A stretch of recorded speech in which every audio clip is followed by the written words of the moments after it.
بسم الله الرحمن الرحيم waxaa hadda ku sugannahay garoonka caalamiga ah Muqdisho Aadan Cabdalle waxaan hadda soo go'tinay madaxweynaha dowlad goboleedka Jubbaland Axmed Maxamed Islaan oo hadda aan u dhoofay dowlad goboleedka Jubbaland caasimadda Kismaayo oo saldhigga maamul goboleedka ah kadib markii shirkii ku soo dhamaaday muddo la isbuuc socday fashil isafgaradwa taasoo mas'uuliyaddeeda ay qaadayso dowladda federaalka ee Soomaaliya maadaama golaha mustaqbalka ay muujiyeen dhabar adeeg oo saxaafadda ku soo saareen warkooda oo dhameystiran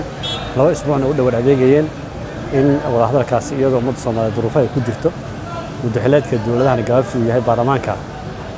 bil iyo bar wax ka yar uu ka dhiman yahay madaxweynaha laba bilood u dhiman tahay in macnaha madaxweynaha iyo xukuumadda ay ku gacan saareen in wax natiijada shirkaas uu ka soo baxo iyadoo waxa lagu kala tagay ugu weyneed dastuurka dalka isku hayo heshiis bulsho ah oo madaxweynaha uu ku adkaystay in aan loo joojinaynin iyo electionka oo muddaxileedka maadaama gaabsi uu yahay in laga heshiiyana oo ka cod daartay saas ayaana keentay fashilka meesha ka dhacay mas'uuliyadda waxa qaadaya madaxweynaha dowladda federaalka Soomaaliya madaxweynaha annaga xildhibaanada labada aqal ee baarlamaanka